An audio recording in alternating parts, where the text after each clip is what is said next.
네, 문재인 대통령이 방금 전 G7 정상회의 참석을 위해 유럽 순방을 떠났습니다. 우리나라는 이번 회의에서 팬데믹 극복과 같은 글로벌 현안들을 해결하는 데 중요한 역할을 맡게 될 걸로 보입니다. 경제 분야에서의 협력 가능성도 높아지고 있습니다. 먼저 장슬기 기자입니다. 문재인 대통령이 영국 코널에서 개최되는 G7 정상회의 참석을 위해 유럽 순방길에 올랐습니다. 현지 시간으로 11일부터 13일까지 열리는 G7 정상회의에 우리나라는 의장국인 영국의 초청을 받아 참석합니다. 문 대통령은 보건과 기후변화 등 당면한 글로벌 현안 해결을 위한 G7 확대 회의 3개 세션에 참석해 그린과 디지털을 축으로 하는 한국판 뉴딜 경험을 공유할 계획입니다. 또한 정상회의에서 공급망과 자유무역 강화를 강조해 코로나19로 침체된 세계 경제 회복과 우리 기업의 수출 기회 확대에도 기여할 것으로 기대되고 있습니다. 문 대통령은 지난 8일 국무회의에서 G7 정상회의에 우리나라가 2년 연속 초청된 것은 우리의 국제적 위상이 G7 국가들의 버금가는 수준으로 높아졌다는 걸 의미한다며 정상회의 참석 자체로 우리 외교가 업그레이드되는 기회가 될 것이라고 평가했습니다. 문 대통령은 2박 3일의 영국 방문 일정을 마친 뒤 오스트리아와 스페인을 방문합니다. 특히 오스트리아 방문은 2022년 수교 130주년을 앞두고 판데어 벨렌 대통령의 초청에 따라 이뤄진 국빈 방문으로 1892년 수교 이래 우리나라 대통령의 첫 방문입니다. 중소기업의 강국이자 과학기술 선도국인 오스트리아와 실질적인 협력 강화 방안을 논의하는 계기가 될 것으로 기대를 모으고 있습니다. 스페인 방문 역시 우리 대통령으로서는 14년 만에 이뤄진 국빈 방문입니다. 문 대통령은 스페인에서 펠리페 6세 국왕이 주최하는 국빈 만찬에 참석하고 페드로 산체스 총리와 정상회담을 가진 후 18일 귀국합니다. 한국경제TV 장슬기입니다. 네, 문재인 대통령의 G7 정상회의와 유럽 순방 소식 정원우 청와대 출입기자와 좀 더 자세히 짚어보겠습니다. 네, 정 기자, 이 문 대통령이 이번 회의에서 어떤 논의를 하게 되는 겁니까? 네, G7 정상회의는 2박 3일의 일정으로 열립니다. 첫날은 G7 회원국들끼리의 회의가 예정이 돼 있고요. 네.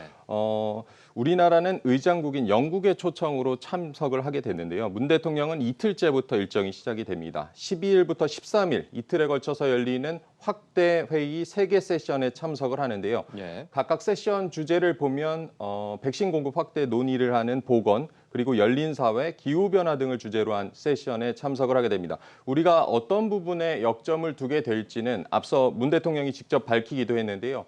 관련 인터뷰를 먼저 들어보시겠습니다. G7 정상회의를 글로벌 현안 해결에 기여하는 우리의 역할을 강화하고 외교의 지평을 확대하는 계기로 삼겠습니다. 우수한 바이오 의약품 생산 역량을 바탕으로 글로벌 백신 허브의 역할을 강조하고 기후 위기 대응에서 선진국과 개도국 간의 협력을 이끄는 가교 국가로서의 역할을 부각시킬 것입니다. 지난번 이제 한미 정상회담 때 거론됐던 이 글로벌 백신 허브가 본격 가동이 되는 모양이네요. 그리고 뭐 기후 위기 대응에 있어서도 가교 역할을 부각시키겠다 이런 거군요. 네, 그렇습니다. 먼저 글로벌 백신 허브, 우리나라의 우수한 바이오 의약품 생산 능력을 바탕으로 전 세계 백신 공급을 주도하겠다라는 구상인데요. 문 대통령은 앞서서 한미 정상회담을 떠나기 전에도 글로벌 백신 허브에 대한 의지를 얘기를 했었고 실제 결과로 한미 백신 글로벌 파트너십 구축이라는 성과를 냈었습니다.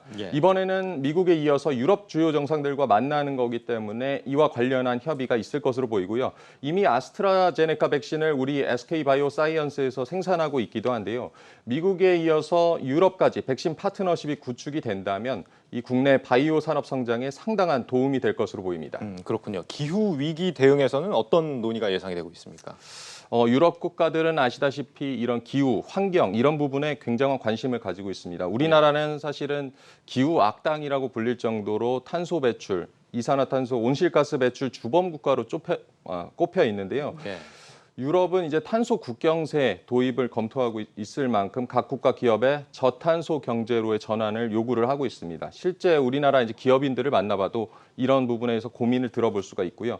문 대통령은 아시다시피 지난해였죠. 탄소 중립 2050을 선언하고 온실가스 배출 목표 상향을 올해 제출하겠다고 했습니다. 또 얼마 전에 환경 분야 다자 회의인 P4G 정상회의를 개최하면서 우리는 기후 이 변화에 적극 대응하고 있다는 메시지를 내고 있는 것도 이런 우리 경제의 생존과도 직결된 문제이기 때문입니다. 예. 이번 G7 정상회의에서도 기후위기 대응 역할을 적극 강조하겠다는 것도 같은 맥락이라고 보시면 될 것 같고요. 한편으로는 우리나라가 수소 생태계 구축이라든가 전기차 이런 그린 에너지 산업을 집중적으로 육성하고 있기 때문에 관련 세일즈도 이뤄질지가 관심입니다. 관련해서 좀 뭐 수혜주들이 또 나오게 될지 기대를 가져봐야겠습니다. 한미 정상회담이 지금 한 달도 채 안 됐는데 이번에는 이제 유럽 순방길에 오르게 된 겁니다. 지난번 이제 바이든 대통령과의 회담 때처럼 이번에도 어떤 무슨 경제 성과 같은 것들 이런 것들을 좀 기대할 수 있을까요? 사실 G7 정상회의는 이제 다자 정상회의죠. 네. 여러 정상들이 한 자리에 모이는 다자 회의이기 때문에 그 한미 정상회담과 같은 1대1 회담과 만큼의 그 직접적인 성과를 기대하기는 조금 어렵습니다. 그래서 이번 정상회의를 계기로 열리는 양자 회담에 주목을 할 필요가 있는데요. 청와대가 앞서서 공식 발표한 것을 보면 영국, 호주, EU와 양자 회담이 확정이 됐고요. 뒤에 있는 오스트리아, 스페인 순방까지 하면 최소 5차례 이상의 양자 회담이 확정이 돼 있습니다. 예. 기업인들 동행 얘기는 지금까지 나오지 않고 양자 회담을 개최하는 국가들의 면면을 볼 때 앞서 이제 한미 간의 그 뭐 반도체나 전기차 배터리 동맹 이런 대규모 빅딜까지는 좀 기대하기가 어렵지 않을까라는 관측이고요. 네. 다만 백신 바이오나 뭐 친환경 산업 이런 부분에서 성과를 기대해 볼 만할 것 같습니다. 기업인들 동행 얘기가 나오지 않는다는 거는 이제 아예 안 갔다는 얘기입니까? 아니면 확인이 되지 않는다는 겁니까? 그것도 청와대에서 공식적으로 확인해 주지 않고 있습니다. 아직 알 수 없다 이런 네네. 거군요. 알겠습니다. 이후에 이제 오스트리아와 스페인을 국빈 방문한다 이렇게 하는데 여기서는 좀 기대할 만한 내용이 없을까요? 일단은 엠바고가 걸려 있어서 좀 제한적으로밖에 말씀을 드릴 수밖에 없겠는데요. 예. 오스트리아와 스페인에서도 정상회담이 일단 예정이 돼 있다고 앞서 말씀드렸고요. 청와대에서 이제 사전에 밝힌 내용을 보면 오스트리아에서는 기후 대응 협력 파트너십, 전기차 등 친환경 분야 협력 강화 등을 거론을 했고요. 예. 특히 오스트리아는 그 세계 시장 점유율이 1위에서 3위에 이르는 강소기업, 이 히든 챔피언을 116개나 보유하고 있다는 이 스타트업 강국이라는 점을 강조를 했습니다. 그런 부분에서 혁신 기술이나 친환경 미래 산업 등에서 협력 얘기가 나올 수 있다고 보고 있고요. 예. 이어서 국빈 방문하는 스페인은 해외 건설 수주 금액이 2위인 건설 강국이라는 점을 청와대는 강조를 했습니다. 우리나라와 해외 건설 공동 진출을 확대하고 친환경 미래 산업이나 관광, 보건 등에 있어서 협력이 기대가 되고 있습니다. 또 스페인의 경우에는 스페인의 입장에서는 코로나19 발생 이후에 처음으로 우리나라를 국빈으로 초청을 한 것이어서 의미 있는 성과가 기대되고 있습니다. 네. 지금 그 외에도 뭐 한미일 정상회담 개최가 또 얘기가 되는 것 같아요. 실제로 이게 열립니까? 한미일 정상회담이나 한일 회담 개최 가능성에 대해서는 청와대도 좀 말을 아끼고 있습니다. 청와대 고위 관계자가 한 얘기를 보면 예. 지금 일정을 협의하고 있는 사항은 없다라고 밝혔습니다. 다만 G7 회의장 특성상 정상들만 모이는 계기가 있다는 점에서 비공식 회동 가능성은 항상 열려 있다라고 이렇게 가능성을 열어뒀는데요. 예. 말씀드렸듯이 여러 정상들이 만나는 자리이기 때문에 즉석에서 이루어지는 비공식 회담, 이걸 외교가에서는 풀 어사이드 형식이라고 말을 하더라고요. 예. 네, 회담 가능성을 배제할 수가 없겠고요. 한미일 정상이 만나게 된다면 대북 정책 공조를 비롯해서 백신 협력 그리고 도쿄올림픽 등이 주요 의제로 논의될 것으로 보이고 특히 한일 간에는 첨예한 이슈들이 있지 않겠습니까? 그 후쿠시마 원전 오염수 방류 문제나 강제징용 그리고 일본군 위안부 피해자 배상 문제 등도 해결점을 모색할 것으로 보입니다. 그렇군요. 우리나라가 이제 G7에 포함이 되지는 않습니다만 이번에 이제 2년 연속으로 회의에 초청이 됐습니다. 국제사회에서 한국이 좀 어떤 위상을 차지하게 된 것이다 이렇게 봐야 될까요? 지난해였죠. 그 G7 의장국이 지난해는 미국이었습니다. 당시에 이제 도널드 트럼프 대통령이 우리나라를 이렇게 올해처럼 초청을 했었습니다. 네. 그리고 하지만 이제 작년 G7 정상회의는 코로나 상황 때문에 열리지는 못했었고요.